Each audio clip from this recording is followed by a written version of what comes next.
गाबा sir, क्या pick किया quick singles में? बिल्कुल आपने सही कहा। कंज्यूमर प्रोडक्ट्स, वो है गोदरेज कंज्यूमर। ट्रेड करा है 1384 पर, स्टॉप लगाना चाहिए 1375 का।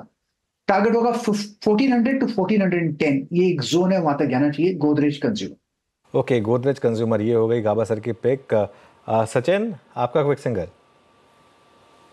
अनुज जी, यहाँ पर डिफेंस स्टॉक्स में एक अच्छा मोमेंटम है। वहाँ पर एचएल हमारा प्रेफर्ड कैंडिडेट रहा है। डिस्क्लोजर होगा कि हमने हमारे क्लाइंट्स को भी रिकमेंडेशन दी है ऑन द लॉन्ग साइड। जिस तरीके से पिछले सेशन का कंसोलिडेशन था, वो कंसोलिडेशन से फिलहाल यहाँ पर ब्रेकआउट का संकेत है। स्टॉप लॉस आपको लगभग अराउंड 55.95 पे लगाना है एंड मोमेंटम को चेस करना है। इंट्राडे टारगेट होगा अराउंड 57.20 का, पोजिशनल टारगेट होगा अराउंड 58.30 का। जी हाँ, तो क्लियरली डिफेंस एंड डिफेंसिव दो स्पेस। आशीष बहती जी, आपका ट्रेड?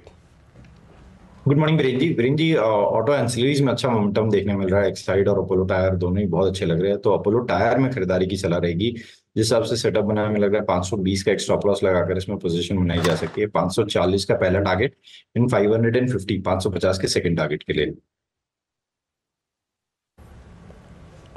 529.25 पे ट्रेड स्क्रीन पे गया अपोलो टायर्स। राजेश सतपुते जी, आपका ट्रेड? वेरी देखिए, मेरी नजर है टाटा पावर पे। ड्रग्स पावर में अगर आपको याद है, पिछले हफ्ते हमने बात की तो 440 442 है इसका रेजिस्टेंस जोन था फ्यूचर में, और एग्जैक्टली इसी लेवल को इसने बीट किया है और इसी लेवल के ऊपर ये ट्रेड हो रहा है। तो टाटा पावर 443.30 ये करंट मार्केट प्राइस है। बाय करें विद स्टॉप लॉस ऑफ 436। मेरे हिसाब से यहां से कम 455 टू 460 तक का स्विंग मिलना चाहिए। सो टाटा पावर पे नजर है। रचना जी, आपने क्या पिक किया?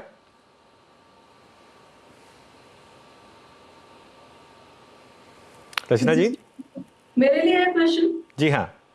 या मेरी तरफ से रहेगा एचडीएफसी बैंक।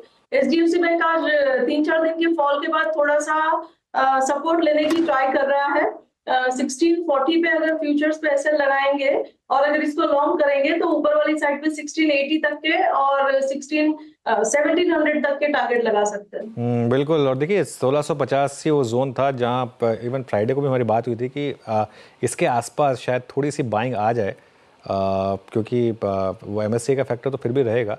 और आज अच्छा रिवर्सल है एचडीएफसी बैंक में, क्या ये सपोर्ट कर सकता है मार्केट को? आई थिंक ये एक इंपॉर्टेंट रहेगा। चंदन जुड़े हमारे साथ। चंदन, गुड मॉर्निंग। चंदन, आपके पिक? देखिए, काफ़ी अच्छा स्टॉक स्पेसिफिक मूवमेंट है और मेरा मानना है बाजार में बाई ऑन डिक्लाइन कंटिन्यू रहेगा। एफएनओ स्पेस में बात करें तो कुछ डिफेंस नेम है या फिर कुछ insurance like pharma companies, Zydus life और ये सब है। नॉन एफएनओ में बात करें तो कंस्ट्रक्शन रिलेटेड कंपनी, चाहे आईआरडीए, एनबीसीसी, हुडको, इन सब में मूवमेंट है। तो मैं यहाँ पे जायडस लाइफ पे वापस रिपीट करना चाहूँगा, जो फ्राइडे को भी हमने ट्रेड दिया था और अभी भी मोमेंटम इंटेक्ट है वहाँ पे। तो खरीदारी की सलाह रहेगी। 1155 का सपोर्ट है 1215 के टारगेट के लिए।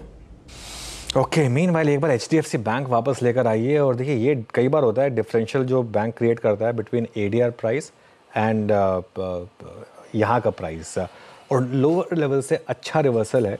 और एक बार बैंकेक्स लेकर आइए, क्योंकि आज बैंकेक्स की भी वीकली एक्सपायरी है। Not bank Nifty but Bankex जो बीएससी पर है 60,280 पर, और यहाँ पर एक अच्छा रिवर्सल आया इस समय। ये एक इंडेक्स टू वॉच हो सकता है आज का। अच्छा, मिड कैप में अच्छी खासी बढ़त है। मिड कैप इंडेक्स अब 150 पॉइंट ऊपर, एडवांस डिक्लाइन अच्छा मार्केट का, तो मोमेंटम ठीक है। अच्छा, एक आरईसी पीएफसी में वापस मोमेंटम आ रहा है। फ्राइडे को भी हमने पिक किया था इनको, खासतौर से आरईसी। आई थिंक आरईसी ज़्यादा स्ट्रॉन्ग है रिलेटिवली। आरईसी करीब 2.25% इस समय ऊपर ट्रेड करता हुआ दिखाई देगा। चंदन, आरईसी या पीएफसी पर कोई व्यू है क्या आपका? बिल्कुल अनुज जी, पॉजिटिव व्यू है आरईसी, पीएफसी और इनफैक्ट पावर फाइनेंस और सेलेक्टिव पावर काउंटर पे। इनफैक्ट डेटा सेटअप की बात करें तो भी काफ़ी अच्छा है। मैं सबसे पहले पीएफसी पे बताना चाहूँगा कि कंसोलिडेशन ब्रेकआउट हुआ है और लास्ट सीरीज से इस सीरीज में रोल ओवर भी बेटर थे। सो मेरे हिसाब से 528 के आसपास का सपोर्ट रहेगा, ऊपर में 565 तक के टारगेट के लिए।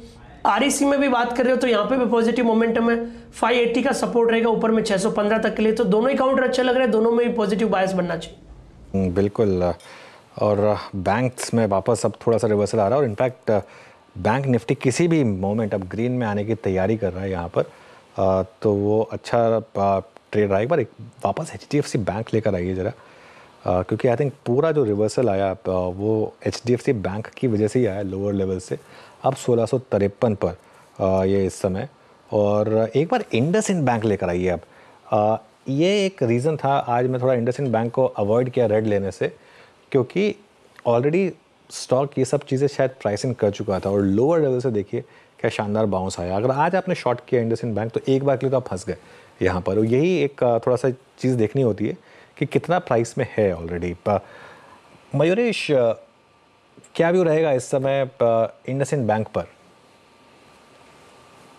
अगर आप लॉन्गर टर्म ट्रेजेक्टरी देखें तो आई थिंक जो इन्होंने नंबर्स एक फोरकास्ट किए थे at the beginning of the last financial year, they have largely achieved that. The advances growth हो, retail as a percentage of advances हो, निम्स हो, पीसीआर हो, डिपॉजिट मोबिलाइजेशन हो, तो कहीं ना कहीं आई थिंक नंबर्स फैक्टर्ड इन थे टू अ लार्ज एक्सटेंट के नंबर्स ठीक ठाक ही आएंगे ईयर ऑन ईयर बेसिस पे।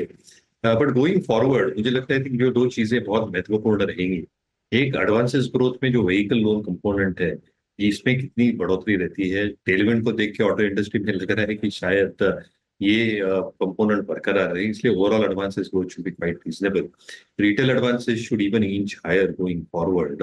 और दूसरा आई थिंक निम्स में एक नॉर्मलाइजेशन आ जाएगा। So apart from the news related to the promoters जहाँ पे एक सेंटिमेंटल इम्पैक्ट आया था, मुझे लगता है अगर वैल्यूएशन स्टैकअप देखे with in the banking names BFSI के हिसाब से, जो हम EPS RS rating institution holding देखते हैं कैंसलिम में, तो इंडसइंड बैंक और ICICI बैंक ये दो नाम उभर के।